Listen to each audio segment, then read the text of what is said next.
Buenos días y buenas tardes para algunos de ustedes. Les doy una cordial bienvenida a la única retransmisión en vivo y en directo a nivel mundial ofrecida por Fresenius Kabi por todos ustedes. Me llamo Sarah Jarvis y soy médico de cabecera en Londres, en el Reino Unido. Tengo el privilegio de presidir la sección de hoy sobre nutrición parenteral en los cuidados intensivos con un enfoque especial en la proteína. Ahora mismo les estamos retransmitiendo a todos ustedes desde un estudio televisivo situado en Maguncia, Alemania, y tenemos el placer de dar la bienvenida a casi 7.000 profesionales de la salud de todo el mundo a este interesante evento. Esta sesión se realizará en inglés. No obstante, si desea seguir las presentaciones de hoy en español, alemán, francés o italiano, haga un clic en el botón de opciones que encontrará en la parte derecha de su pantalla. El tema de la retransmisión de hoy es, como ya saben ustedes, la nutrición parenteral en los cuidados intensivos. Vamos a escuchar a 3 ponentes. Todos ellos son líderes de opinión importantes en el campo de los cuidados intensivos y son la profesora Elisabeth de Waal, de Bruselas, Bélgica, el profesor Peter Weiss, de Ámsterdam, Países Bajos, y el profesor Ronald Thibault de Rennes, Francia. Cada uno de los ponentes ofrecerá una presentación de 12 minutos cada una sobre aspectos diferentes de la nutrición clínica en los cuidados intensivos basada en la evidencia actual y en su experiencia amplia. Esta retransmisión en directo pretende principalmente proporcionarles a todos ustedes, a nuestros delegados, la información que necesitan para su práctica clínica. Por ello, estamos muy interesados en asegurar que sea lo más interactivo posible. Para ello, ustedes tendrán la posibilidad de hacer preguntas directas a los ponentes de hoy. Para formular una pregunta hay que ir a la pestaña Pregunta, que está situada en la derecha de sus pantallas. Le rogamos, por favor, formular las preguntas en inglés. Le aseguramos que todas las preguntas se tratarán de forma anónima. Nosotros también le haremos preguntas de cada presentación, al final de cada presentación, para entender su opinión actual sobre el empleo de la nutrición parenteral. Pero el tiempo apremia y vamos a seguir adelante invitando a nuestro primer ponente, la profesora Elisabeth de Waal, actualmente la jefa de departamento de la Unidad de Cuidados Intensivos y presidenta del equipo de nutrición del Hospital Universitario de Bruselas. Me complace dar la bienvenida para comenzar con su presentación con el título la baja masa muscular y los resultados clínicos. Profesora de Waal, usted tiene la palabra.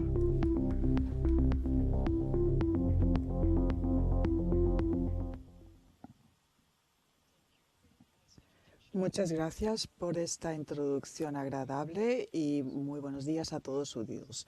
Vamos a enfocar el tema de la masa muscular baja y los resultados clínicos.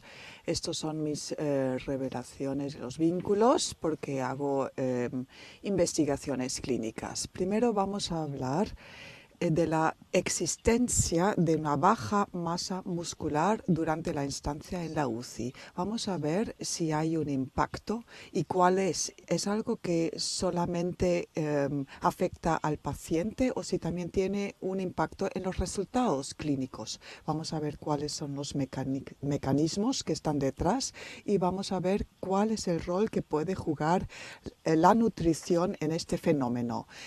¿Realmente se trata de un problema real? ¿Existe? Bueno, más de 20 años ya sabemos que, por ejemplo, los pacientes con trauma que ingresan en una unidad de pacientes críticos, podemos ver que desde el primer día ya se enfrentan con el problema de la pérdida de masa muscular. Aquí pueden ver en la parte superior que la proteína corporal total, porque músculo significa proteína, va a disminuir y sobre todo en los primeros 5 días.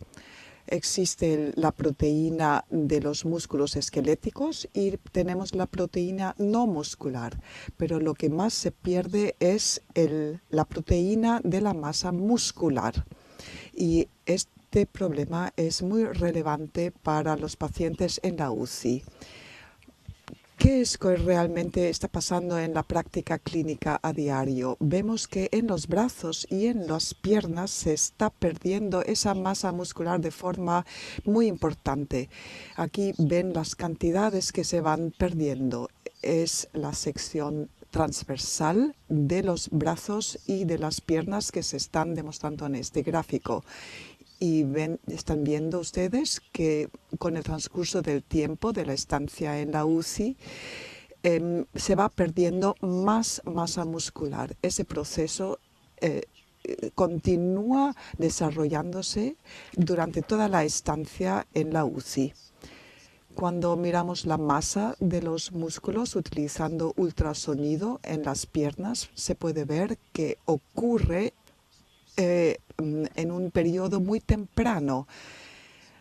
Los centímetros de pérdida de masa muscular se pueden medir y eso ocurre muy tempranamente y de forma muy rápida. Hay una evolución con el tiempo que se ve muy bien en este gráfico y es un dato muy importante para nosotros. Pero ¿qué pasa con la función? Tal vez la masa no sea tan importante, pero sí existe también la función muscular que hay que tener en cuenta. En este estudio se ha evaluado la fuerza absoluta del músculo en total y de la fibra en particular. Y claro, hay una diferencia muy grande entre los pacientes críticos y los sujetos sanos. Pueden ver aquí que la fuerza del músculo se va disminuyendo con el tiempo. Entonces, no solamente afecta la masa, sino también la función del músculo.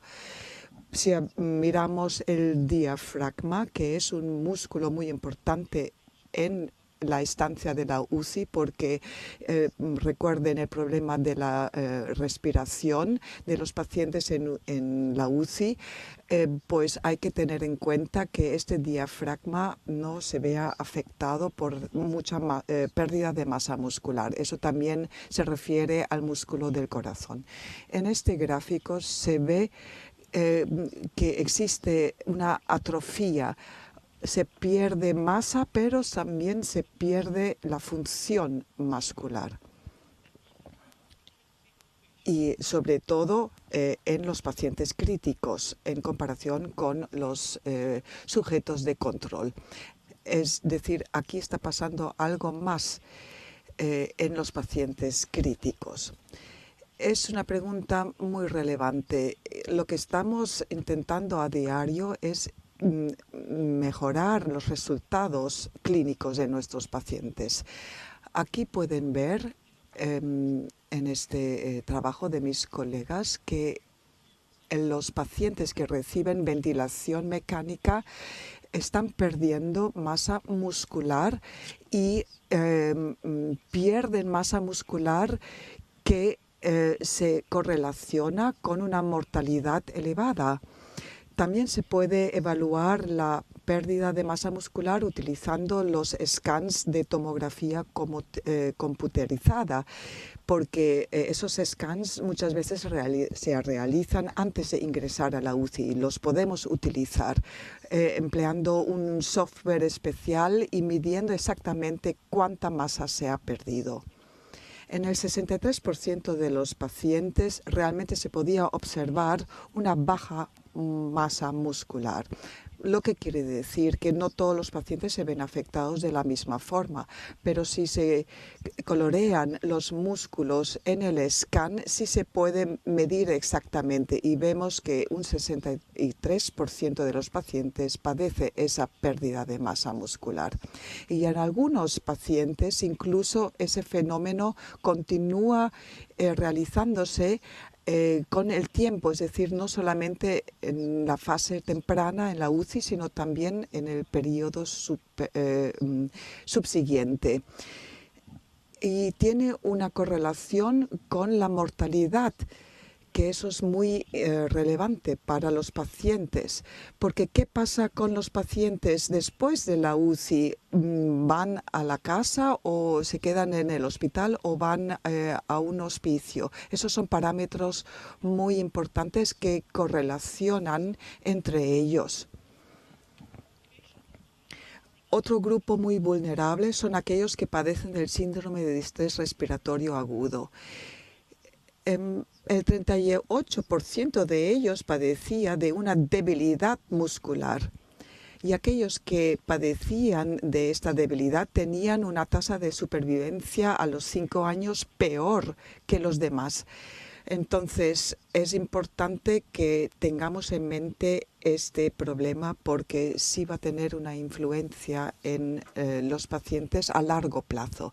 Entonces, este fenómeno sí que existe. ¿Por qué está ocurriendo y por qué es relevante? Esa es la siguiente pregunta. En investigaciones fundamentales se ha visto que aquellos pacientes recibiendo ventilación mecánica padecen de una miopatía por causa de su enfermedad crítica y eso se puede medir por diferentes tecnologías, por ejemplo, por exámenes electrofisiológicos. Hay modificaciones en el dominio motor de la miosina, o sea, eso se puede medir muy exactamente. Entonces, esa es la diferencia entre los pacientes de la UCI y pacientes que no están en la UCI y los pacientes sanos o sujetos sanos. Todos estos parámetros, inmovilización, sedación y ventilación mecánica, resultan en una pérdida de la miosina. Esto se ha podido ver claramente en este estudio. Lo que es otro parámetro importante es la inflamación sistémica. A veces podemos influenciarlo, pero este estudio nos demuestra claramente que los pacientes ventilados mecánicamente que desarrollan una debilidad adquirida en la UCI, se ve que esa debilidad correlaciona con la inflamación sistémica. Por ejemplo, niveles altos de interleucina 6, 8 y 10 sí que están en riesgo de padecer la debilidad adquirida en la UCI. Aquí se ve cuáles son todos los factores que contribuyen en este fenómeno. Claro, se puede intentar de contrarrestar este proceso, de influenciar todos estos factores que están interrelacionados. Hay factores catabólicos y anabólicos que se refieren a la nutrición y actividad física. Entonces, si tenemos en mente qué es importante, si podemos adoptar las medidas oportunas para el futuro. Claro, hemos hablado de músculo solamente, pero músculo significa proteína. La síntesis de la proteína puede ser aumentada y eso puede tener una influencia muy positiva en los pacientes críticos. Y hay que tener en mente cuáles son los mecanismos que subyacen en este fenómeno. Por ejemplo, la disrupción de la gestión del calcio puede tener una influencia importante en la contracción del músculo y en la pérdida de la masa muscular y por qué evoluciona tan rápidamente en nuestros pacientes críticos. Entonces, si sabemos que existe y que correlaciona con los resultados clínicos y si sabemos cuáles son los parámetros que contribuyen a este efecto, entonces podemos reflexionar qué es lo que podemos hacer para alterar los resultados en estos pacientes y qué rol puede jugar la nutrición. Claro, ustedes saben que nutrición no solamente significa proteína, sino también energía. Pero si hablamos de proteína, ¿a qué nos referimos exactamente? Sí que se puede administrar proteína a los pacientes, primero a los sujetos sanos y después a pacientes críticos, y vemos cómo podemos influenciar todo este recambio proteico. Y vamos a hablar más adelante sobre esto más en detalle. En conclusión, la baja muscular y la evolución de la pérdida de esa masa en la estancia, durante la estancia en la UCI es muy importante. Tenemos músculos esqueléticos, pero también tenemos masa muscular que no es esquelética y la proteína se pierde en ambas partes y sí correlaciona con una tasa de mortalidad muy importante. ¿Cuáles son los mecanismos? Porque esos son las claves del éxito para poder alterar todo este proceso. Y la necesidad de la nutrición y el rol de la nutrición es algo que tenemos que tener en cuenta y es el mensaje clave de mi ponencia. Muchísimas gracias, eso ha sido fascinante y pienso que nos va a ayudar para comprender la temática que vamos a continuar tratando con las siguientes ponencias. Vamos a preguntarles a ustedes, a nuestros oyentes, cuáles son sus opiniones acerca de esta ponencia. Pero esta pregunta se refiere a nuestra ponencia que acabamos de escuchar. Vamos a discutir los resultados en la discusión que vamos a realizar más adelante.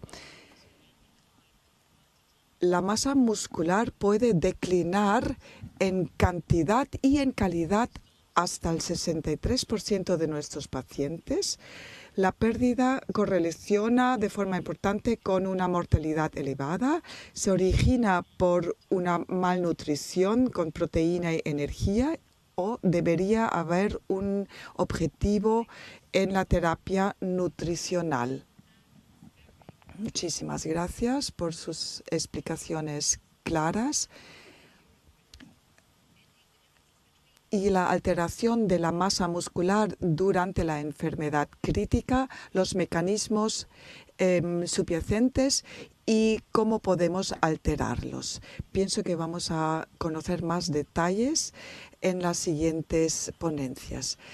Este proceso ocurre más frecuentemente de lo que estamos pensando y los pacientes y sus resultados clínicos se ven afectados por este proceso de la pérdida de masa muscular. Pienso que habrá muchas preguntas entrantes y le pido que dé respuestas breves antes de continuar con la siguiente ponencia. Por favor, no se olviden. Si tienen una pregunta, por favor, formúlenla en inglés en la parte derecha de su pantalla. La primera pregunta de Saudi Arabia.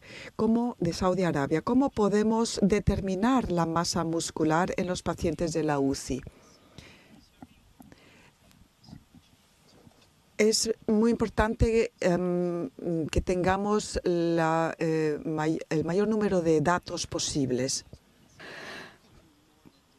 Cuantos más datos tengamos será mejor, porque podemos hacer estudios biológicos también. Luego, nos van a dar todos los exámenes más información y vamos a contrastar los resultados. Por otro lado, la proteína es importante, las calorías también, para hacer una calometría. Pero creo que para la composición es importante el papel, el rol que desempeña el índice de masa corporal.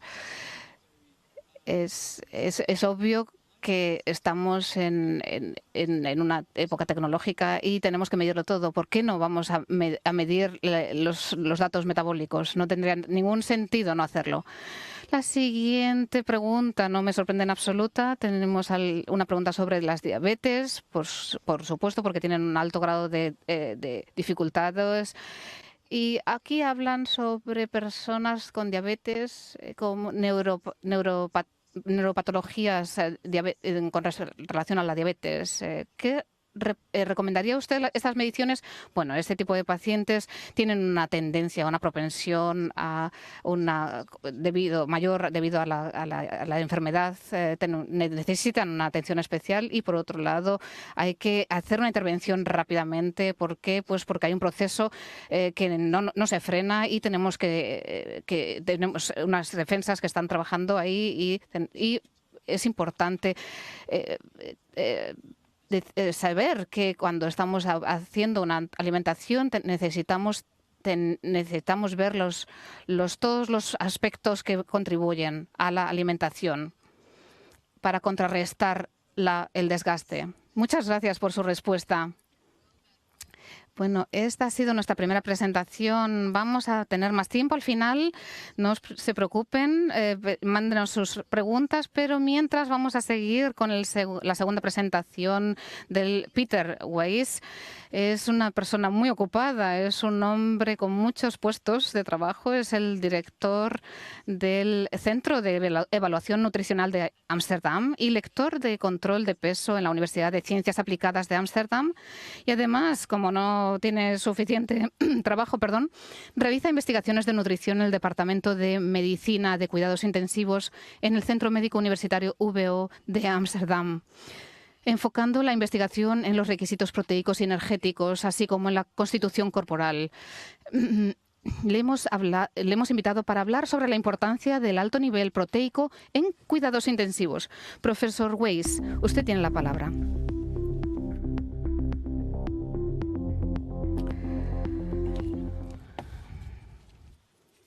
Bueno, muchas gracias, Sara, por esta presentación tan agradable y tan buena. Estoy encantado de estar en esta retransmisión en vivo y en directo y me alegro de que tengamos muchos participantes. Les voy a hablar sobre la importancia de los altos niveles de proteínas en pacientes críticos. De forma individual tenemos pacientes y todos presentan pasan por un viaje muy individual, pasando por diferentes estados de nutrición y tienen diferentes cambios metabólicos. Aún así, estamos muy interesados en desarrollar una política común sobre nutrición. Esto es un reto para nosotros. No estoy seguro de que vayamos a poder responder todas las preguntas de forma definitiva. Aquí vemos un paciente en la UCI. Tenemos que observar la masa muscular. Y aquí nos indica este gráfico que la masa muscular baja en los pacientes de la UCI. Vemos los primeros días en la UCI y vemos que la masa, el área muscular baja, tienen una alta propensión a la mortalidad en el hospital y incluso si abandonan el hospital van a tener también una propensión muy alta a un hospicio. Por ello, vemos también que es importante saber cuál es el tiempo de duración en el que se produce esa pérdida muscular, esa pérdida de masa muscular en el hospital. Y estos datos se han realizado a través de test de ultrasonidos. Vemos en este gráfico que hay un catabolismo, una degradación de proteínas en el músculo. Y aquí vemos que la síntesis proteica del músculo está al mismo nivel o incluso está por encima.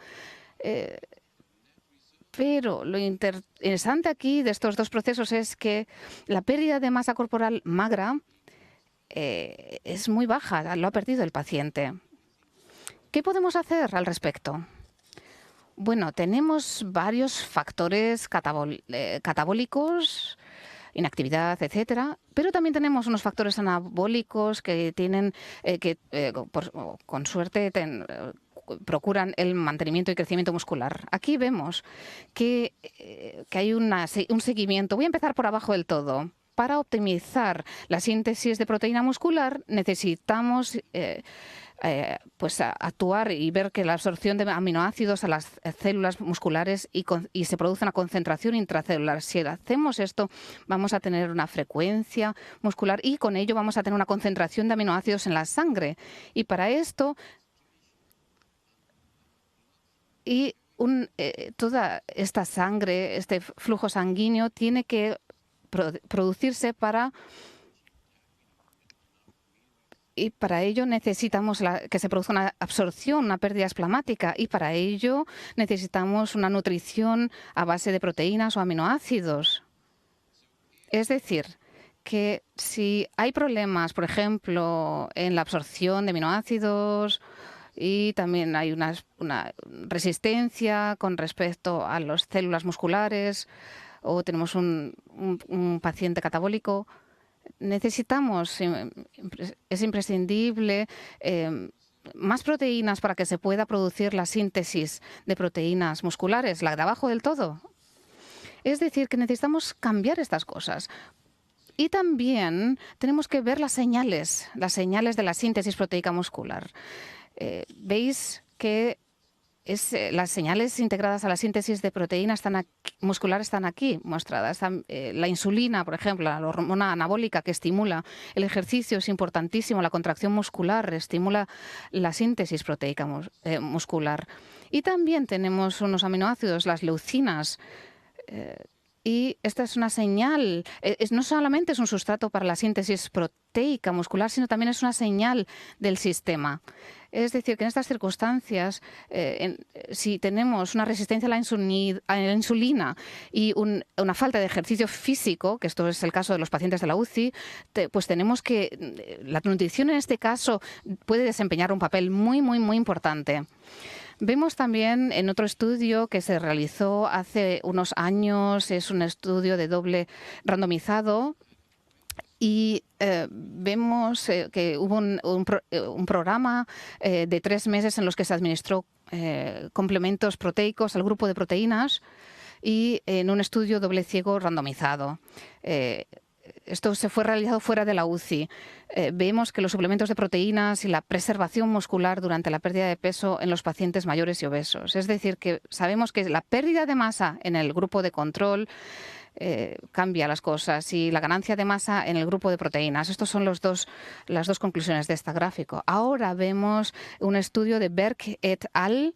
Realizado en Estocolmo, que midieron el balance proteico en medidas en un estudio a corto plazo donde se administraban medidas del 50 y del 100% del gasto energético.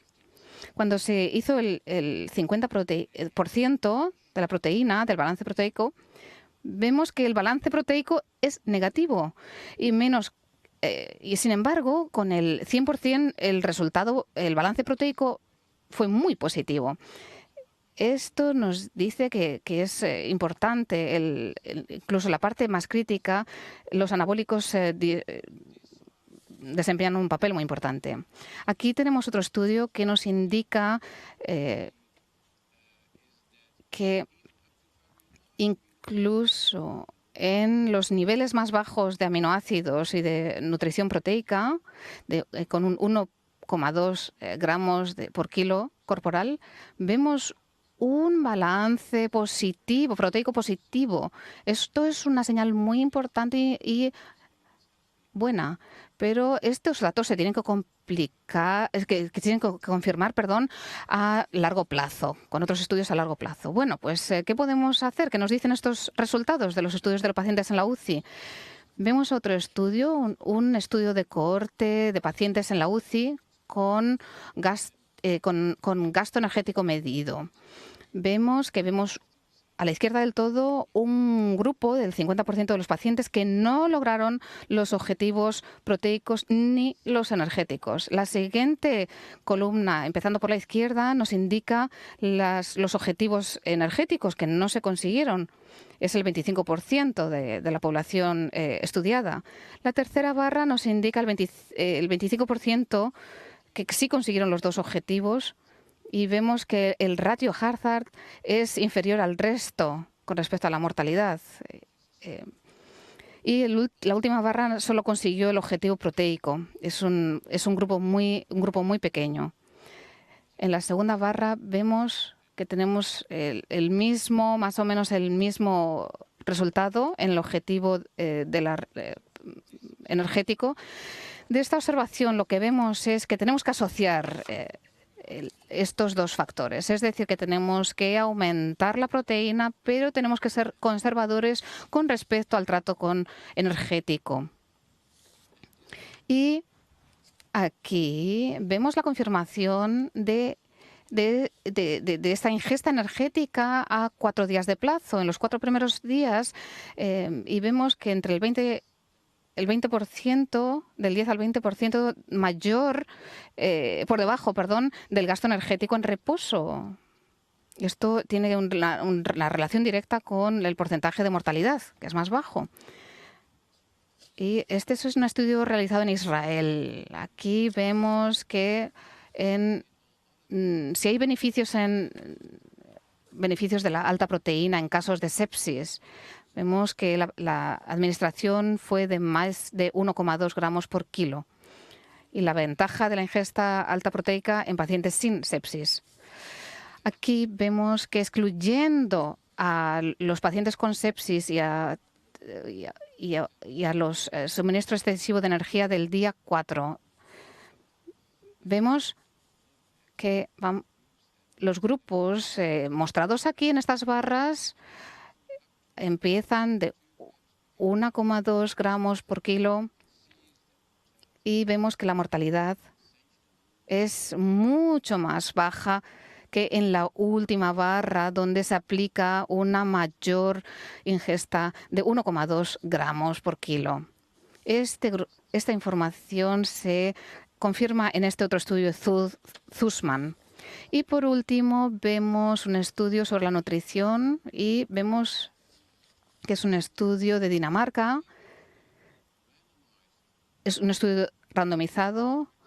Los pacientes reciben una nutrición temprana dirigida al objetivo y vemos entre un 1,2 y un 1,5 gramos por kilo, que esos son los niveles que han recibido altos niveles de proteína durante un amplio periodo de tiempo. Y vemos que los resultados son a 6 meses.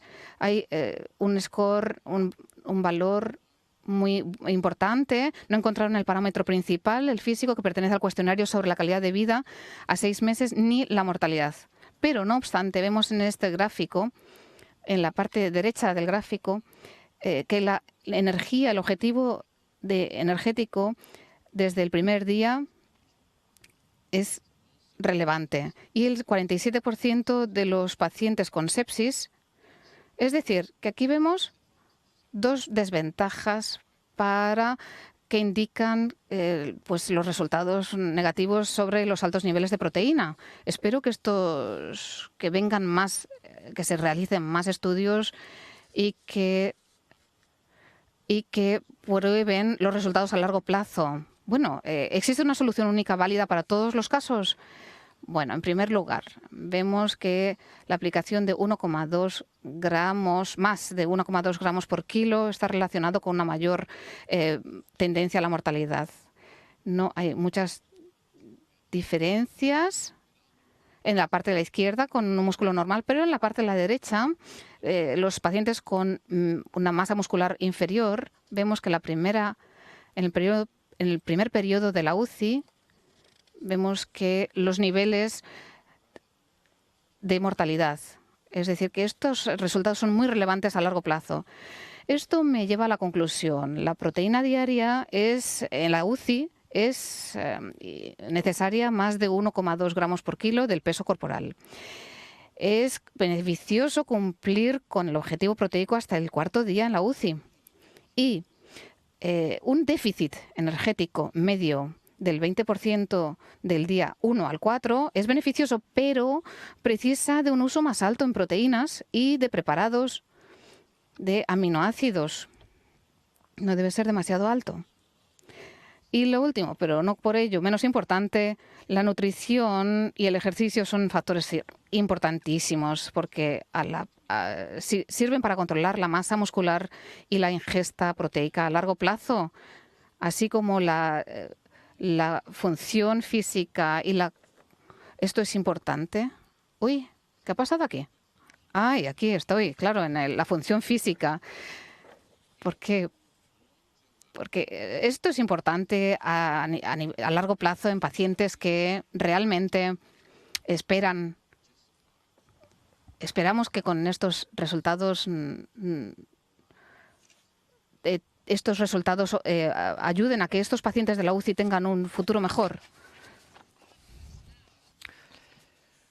Muchas gracias, profesor Weiss. A ver si nuestros oyentes realmente han prestado atención, porque a ver si realmente saben elegir la respuesta más adecuada. Bueno, elijan ustedes, por favor, una respuesta solamente. La proteína y la energía deben ser administrados hasta el objetivo desde el día 1 en la UCI, o se debería administrar proteína en una fase temprana en la UCI al menos con 1,2 gramos por kilogramo por día o más, o si la nutrición enteral en la UCI no aporta proteína hasta el objetivo, espera hasta el día 8, o si los requerimientos de la proteína en la UCI deberían estar entre el 2 y el 2,5 gramos por kilogramo por día. Muchas gracias. Hemos aprendido muchos detalles acerca del rol de la proteína en el cuidado crítico, pero hay que encontrar el balance entre la ingesta de proteína y energía.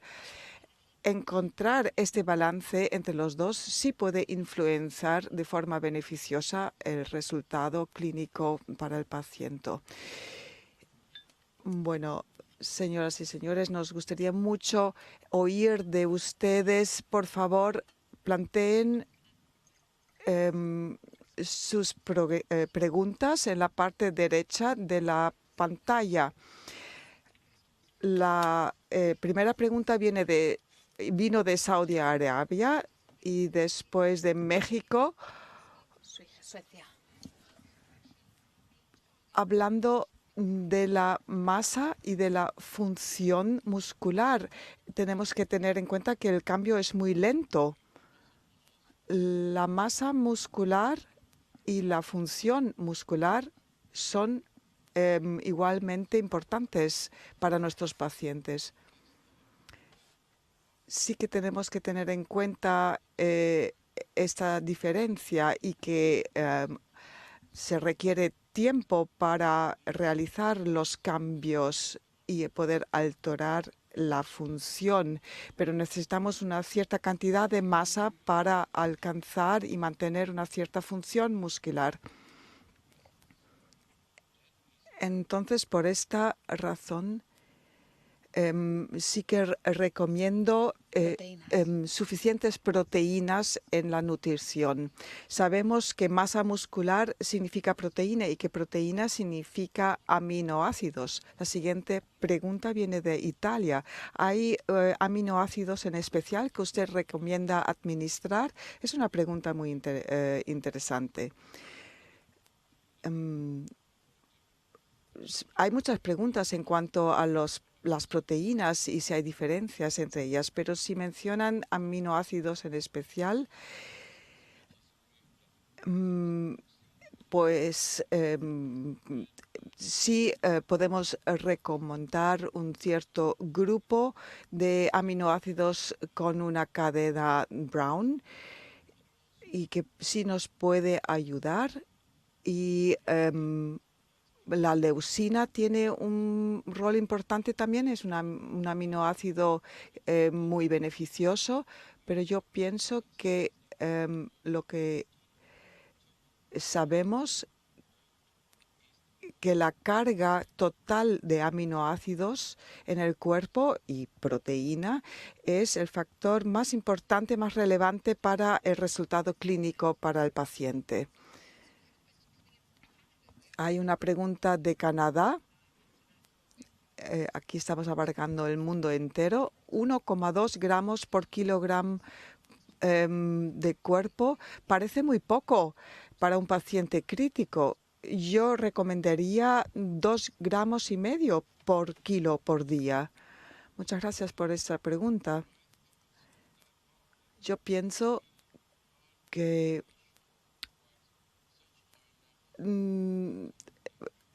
no estamos seguros si un nivel tan alto de ingesta de proteína sería realmente beneficioso y si también puede ser seguro, porque yo tengo realmente mis dudas que pueda tener un beneficio en los resultados clínicos.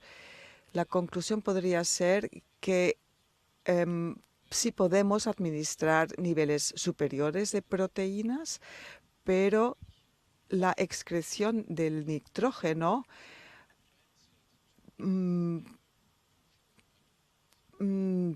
puede ser traducido a un resultado clínico mejor. Yo no estoy seguro de esto. Y claro, como científicos debemos que basarnos en las evidencias.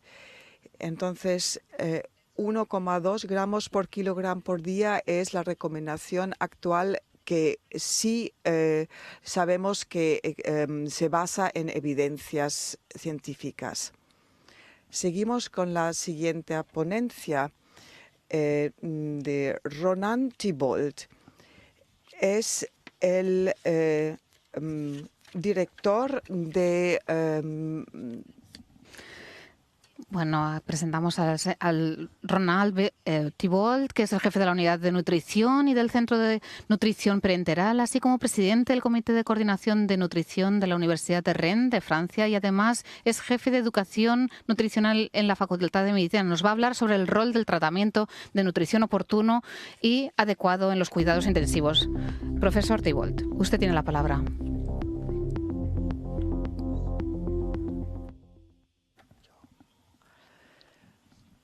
Buenos días, muchas gracias Sara por tu introducción. Es un gusto de poder estar aquí. En mi ponencia me gustaría compartir 5 temas. Primero, ¿qué significa oportuno y adecuado en cuanto a la terapia en la UCI? ¿Cómo podemos identificar a los pacientes en riesgo nutricional? ¿Y cuáles son los objetivos y los requerimientos nutricionales?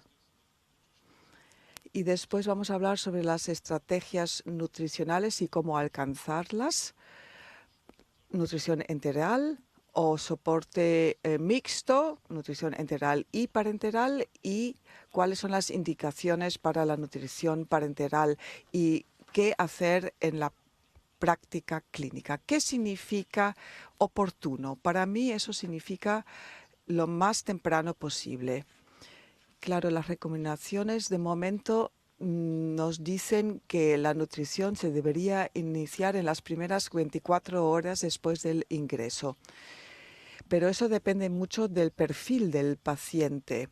El momento oportuno también significa el momento oportuno para el paciente correcto, para el paciente adecuado. ¿Y qué significa adecuado en cuanto a la nutrición? Eso significa sobre todo evitar un déficit proteico y energético y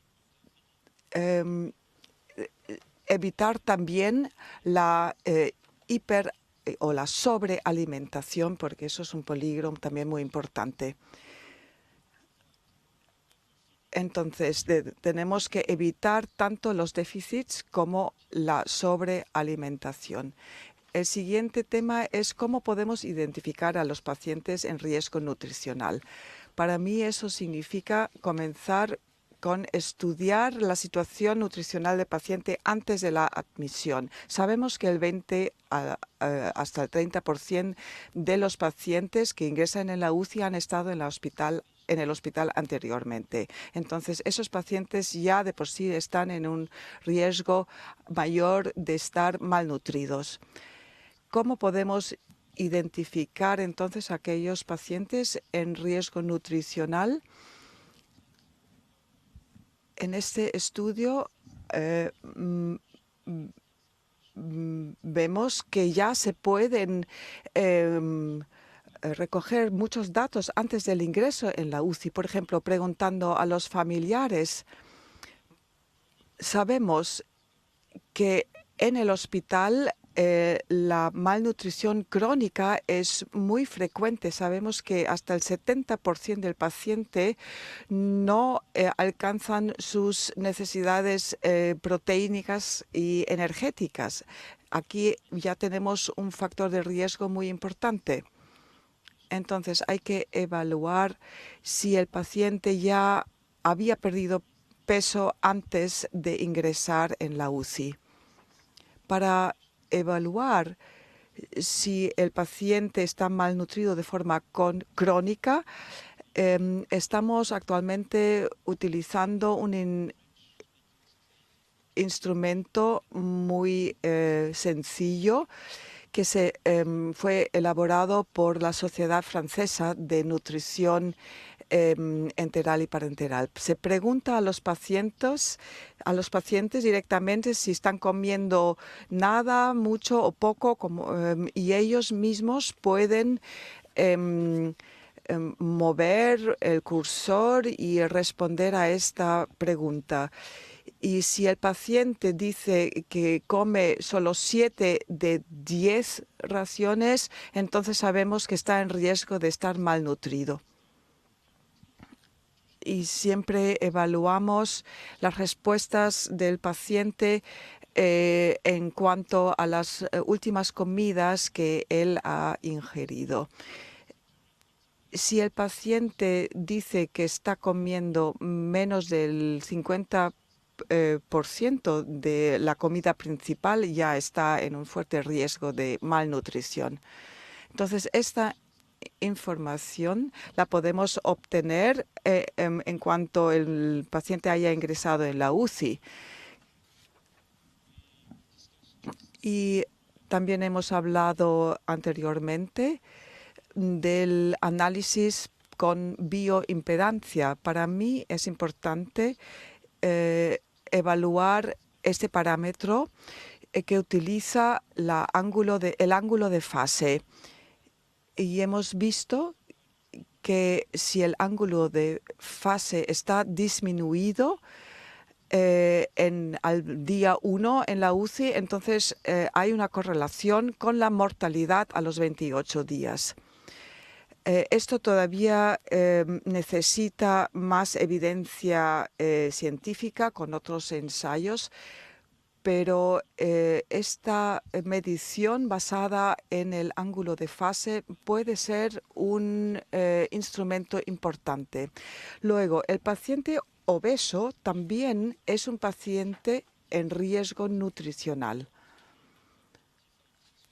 En este estudio que fue realizado ya hace 25 años, se estudiaron pacientes con trauma y en pacientes obesos. Y se ha visto que había un recambio proteico acelerado en estos pacientes con un catabolismo aumentado. Entonces, vemos que había más riesgo de oxidación de la masa muscular y con ello el riesgo nutricional también era mayor.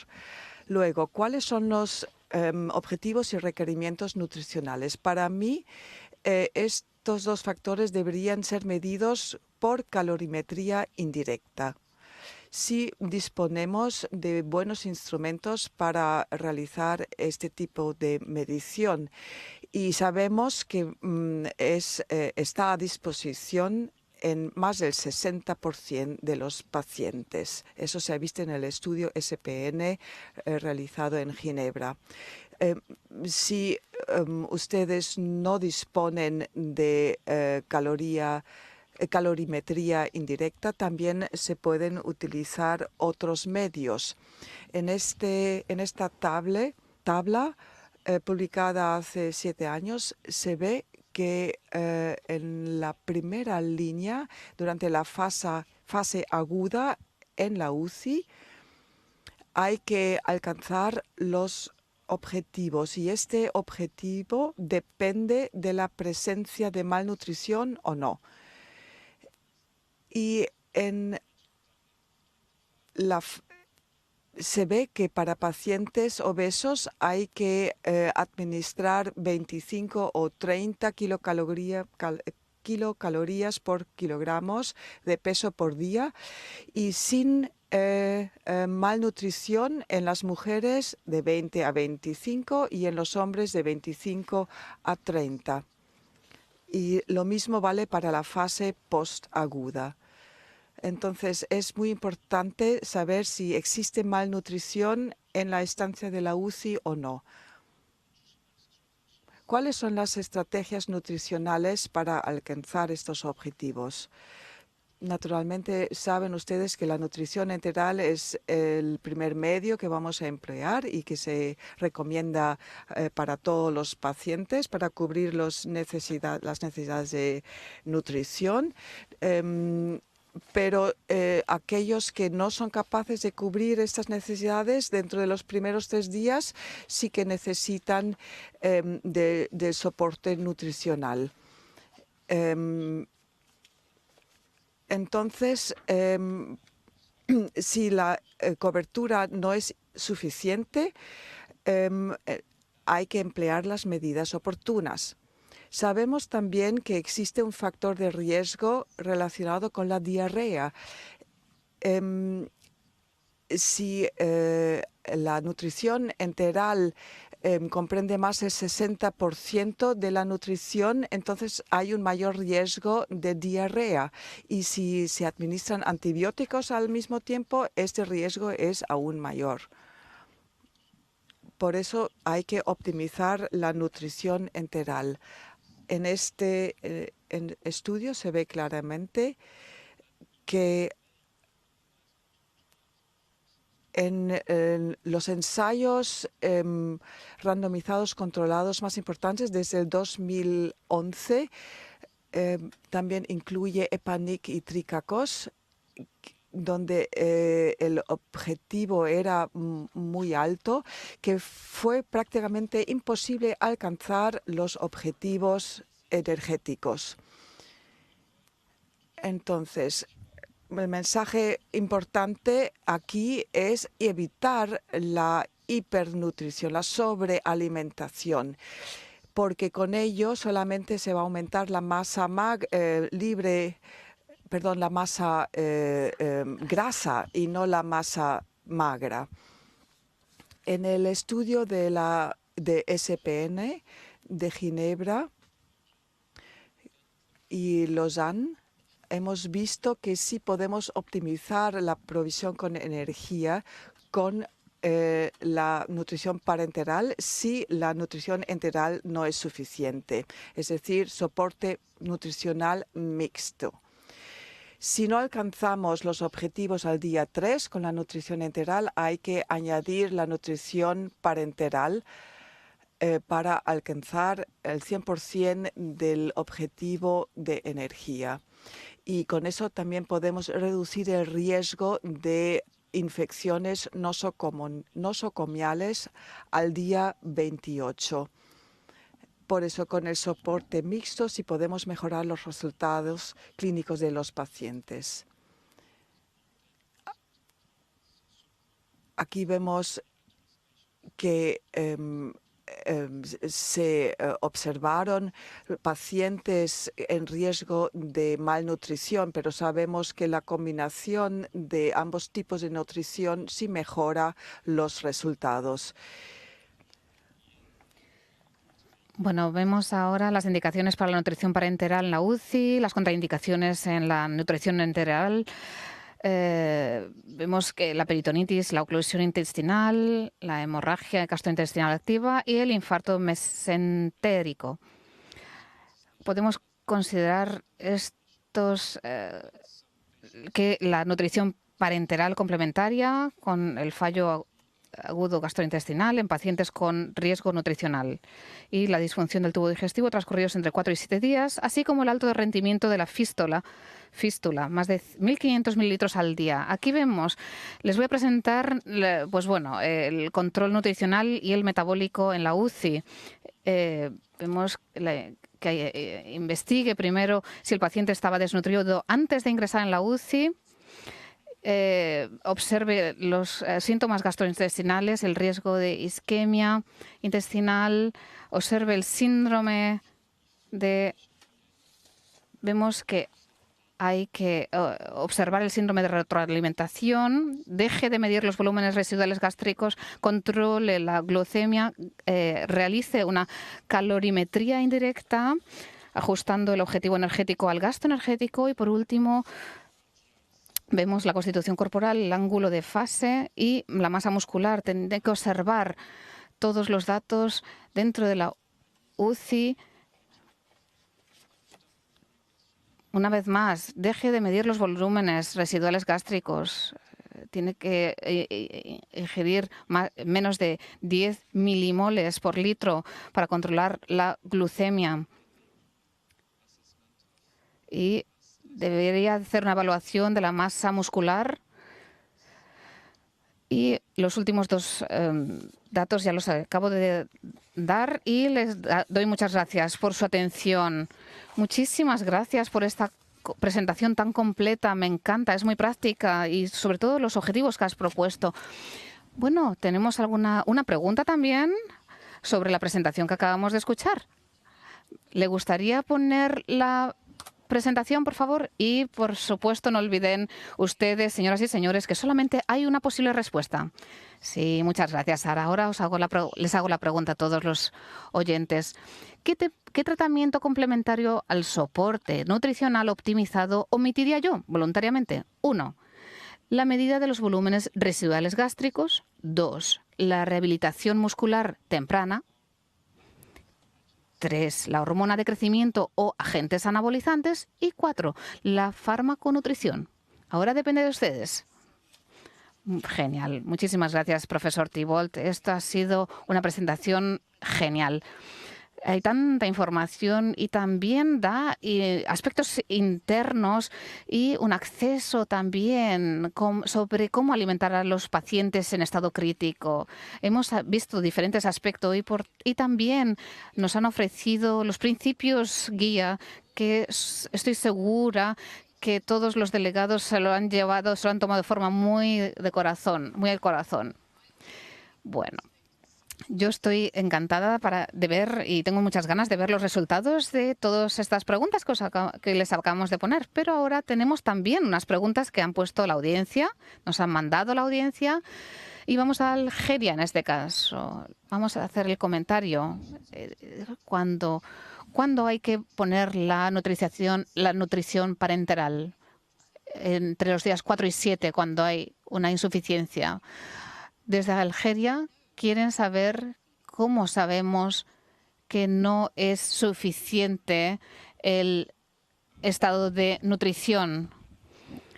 Muchas gracias por la pregunta. Tenemos que ver la entrega, el suministro proteico. Tenemos que monitorear todo el suministro energético. Es decir, que tenemos que saber cuáles son los objetivos y si tenemos un déficit porque no hay un suministro energético, pues tenemos que administrar al paciente lo que necesita. Por debajo del 60%, este es un dato muy importante, creo que lo sabe todo el mundo, podemos considerar que el paciente tiene una insuficiencia. Entonces, tenemos que considerar la nutrición parenteral si sigue esta situación a partir del día 4. ¿Me he explicado? Gracias. También tenemos una pregunta sobre las medidas del peso de los pacientes. Un delegado en Kenia nos pregunta cómo se pueden evaluar este dato. Muchas gracias por la pregunta. Es un tema muy importante porque en la UCI se puede utilizar, creo que la mejor solución, una cama que pesa, se puede utilizar para sobreestimular. Entonces, con respecto a los pacientes en reposo, pues bueno, le preguntaría y le pediría que mire todos los datos. ¿Cuál era el peso del paciente antes de la inacción? Y luego se pueden establecer los objetivos energéticos y proteicos, etcétera. Muchísimas gracias. Bueno, podemos ver claramente de las presentaciones que estos tipos de pacientes de los que hablamos en estado crítico son muy vulnerables y hay que apoyar todos su recuperación de diferentes maneras, y esos enfoques los hemos visto hoy en las diferentes presentaciones. Bueno, a partir de ahora me gustaría pasar a los resultados de las preguntas de cada presentación. Las preguntas de las presentaciones. Bueno, la parte de la audiencia que ha respondido, pues tenemos aquí las estadísticas y los resultados que nos han mandado ustedes. Vamos a verlo. Bueno, pues si ustedes recuerdan, la primera pregunta era ¿cuál es su opinión? Y se podían responder solamente, se puede elegir una respuesta correcta. La pregunta era la masa muscular en pacientes en estado crítico, la calidad y la cantidad en el 60% de los pacientes. Puede disminuir en cantidad y calidad hasta un 63% de los pacientes. 2. La pérdida muscular está significativamente relacionada con una mayor mortalidad. 3. Se produce por la infraalimentación de proteínas y energía. O 4. Debería ser un objetivo del tratamiento nutricional. Profesora, ahí tienen los resultados. Bueno, esos resultados son muy claros. ¿Qué opina usted? Bueno, estoy contentísima con estos resultados porque vemos claramente que la mitad de los participantes llegan a la conclusión de que la pérdida de masa muscular es importante y está relacionada directamente con una mayor mortalidad. Es decir, que las personas que han escuchado y han visto nuestra presentación han visto la correlación que existe entre estos dos factores. Es una información muy importante. Por supuesto, también hay otro grupo que también dio otras respuestas. Es difícil. Y bueno, es difícil decir que es una solamente la correcta al 100%. ¿Por qué? Pues porque todas de ellas tienen parte de la verdad, la energía y la proteína. La parte más difícil es que sí, por supuesto, tenemos que hablar del suministro proteico. Tenemos que tener cuidado con la energía, pero también sabemos que no debemos sobrealimentar a nuestros pacientes a nivel energético. Y cuantas más medidas hagamos, menos sobrealimentación sufrirá el paciente. Estos son los resultados y me alegro de que haya llegado el mensaje a la audiencia. Bueno, si usted está contenta, nosotros también estamos contentos. Bueno, la segunda pregunta era del profesor Weiss y solamente hay una respuesta correcta. Bueno, la pregunta era, ¿qué opina usted sobre el suministro proteico y la duración? 1. Las proteínas y la energía se tienen que suministrar hasta el objetivo desde el primer día en la UCI. 2. La proteína se debería suministrar pronto en la UCI hasta el 1,2 gramos por kilo y día. 3. Si la nutrición enteral en la UCI no suministra proteínas hasta el objetivo, esperar hasta el día 8. O 4. Los requisitos proteicos en la UCI son entre el 2 y 2,5 gramos por kilo y día. Profesor, ¿qué opina? Mire, los resultados son muy claros, ¿eh? Una pregunta muy interesante. Sí que observó usted sobre el 2 y el 2,5 gramos. Esa era la posible respuesta. Seguramente usted desea que la mayoría de nuestros delegados van a tener una respuesta correcta, ¿no? ¿Han dado la respuesta correcta? Bueno, entre 2 y 2,5 gramos debería ser entre 1 y 1,5, ¿verdad? Eso hubiera sido una respuesta bastante buena.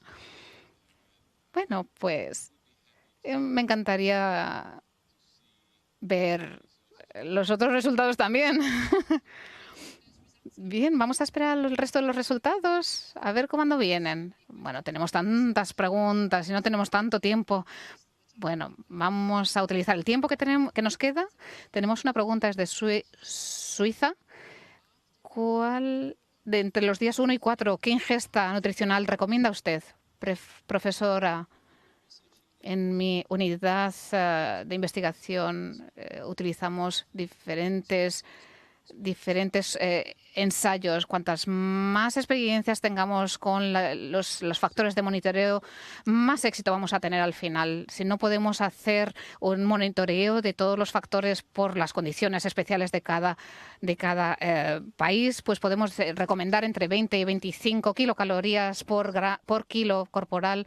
Eso es la recomendación, entre 20 y 25 kilocalorías, por kilo del peso corporal. ¿Y usted tiene que añadir algo más, profesor Weiss? Seguro que sí, ¿eh? Ya tenemos sus resultados. Bueno, me gustaría subrayar que el motivo por el cual no se recomienda entre 1 y 4 días es por la alta dosificación del suministro de energía. Es decir, podríamos tender a caer en una sobrealimentación. A partir del día 4 corremos menos riesgos. Entre el 1 y 4. Bien, muy bien, muy bien, muy bien. Él ha hecho el comentario importante y ahora vamos a ver los gráficos de los resultados de la pregunta del profesor Weiss. Aquí tenemos. Bueno, hemos empezado con por lo menos 1,2 gramos por kilo al día. ¿Está contento usted, profesor? Bueno, muchísimas gracias. Veo que el mensaje ha llegado con mucha claridad y estoy a favor del 1,2. Vemos, a ver, las otras eran muy leves, muy pocos han elegido la 3, la respuesta 3. Lo que puedo decir al respecto es que no tenemos unas pruebas de las otras opciones, pero lo que hemos investigado hasta ahora podemos decir que la respuesta correcta es la que está marcada en naranja aquí. Estoy muy contento, gracias. Bueno, la respuesta correcta entonces es la 2. La proteína se debería suministrar pronto en la UCI y hasta un 1,2 gramos por kilo y por día para conseguir ese balance. Muchas gracias. Bueno, pues me alegro. Mientras estamos recibiendo los resultados de la pregunta 3, vamos a tratar una pregunta que nos ha venido para el profesor Thibault y para el resto de ustedes. Si quieren comentar algo, tenemos una pregunta del Reino Unido. ¡Wow! La nutrición parenteral complementaria se aplica a partir del día 4. ¿Qué ocurre si no hay un riesgo nutricional en este aspecto? Para los pacientes en riesgo nutricional, sí, el día 4 es crucial para evaluar si hay que añadir nutrición parenteral a la enteral o no. Y los pacientes no en riesgo nutricional hay que ver qué enfermedad están padeciendo, si se espera que se quedan más tiempo en la UCI. Si se espera que se queda más tiempo, podemos esperar hasta el día 7, pero no podemos esperar a alcanzar todo el objetivo de la energía hasta el día 7. No es necesario en este caso añadir nutrición parenteral en este caso. Bueno, no está totalmente de acuerdo. Bueno, sí concuerdo con el hecho de que tenemos que administrar una terapia individual, pero la terapia nutricional tiene que ser individualizada. Y si sabemos que el paciente va a estar más tiempo en la UCI, entonces ya disponemos de un dato importante. Hay que comenzar de forma cuidadosa y empezar en un momento temprano, pero no sobrealimentar. Si el paciente no está en riesgo nutricional, sabemos que normalmente alcanzan el 60% de la energía recomendada. y si es posible, entonces los pacientes que sí están en riesgo nutricional deberían recibir entre el 60 y el 100% de los objetivos energéticos, porque simplemente lo requieren más. Hay una pregunta de México otra vez.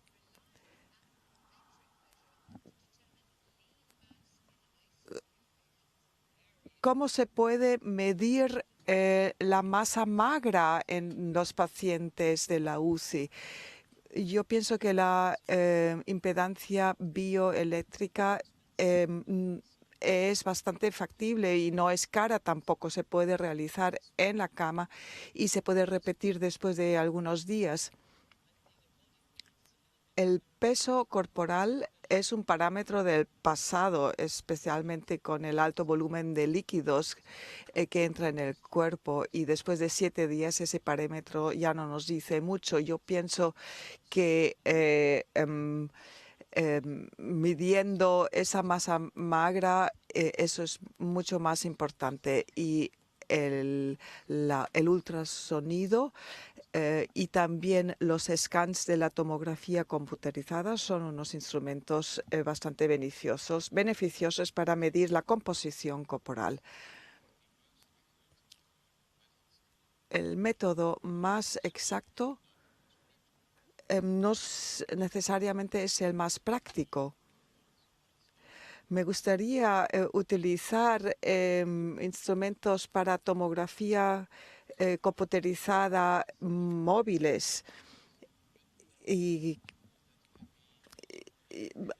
a mí me interesa disponer de métodos prácticos, y los pacientes que permanecen mucho tiempo en la UCI necesitan ser controlados frecuentemente, pero lo más importante es que los médicos y las enfermeras y los enfermeros realmente sean conscientes de la composición corporal del paciente y de la constitución, y si la misma va cambiando.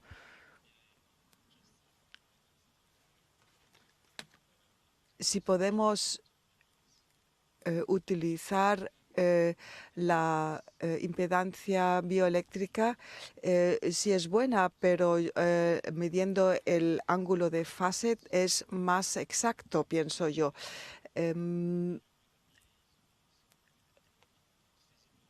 Ese análisis de bioimpedancia es el más sencillo, pero de momento solamente se realiza en pacientes que anteriormente han sido evaluados por un TAC. Bueno, pues ahora vamos a ver los resultados de la pregunta 3. Bueno, estábamos todos esperando estos resultados y vemos que la pregunta era: ¿qué tratamiento complementario al soporte nutricional optimizado omitiría yo voluntariamente? Bueno, vemos las respuestas posibles. La 1, la medida de los volúmenes residuales gástricos. La 2, la rehabilitación muscular temprana. La 3, la hormona de crecimiento o los agentes anabolizantes. Y la 4, la farmaconutrición. Bueno, ve, profesor Thibault, que los resultados son muy claros, ¿no? Bueno, estoy contentísimo con los resultados, porque exactamente son los volúmenes residuales gástricos los que tienen que ver con la nutrición. Es decir, que si no medimos...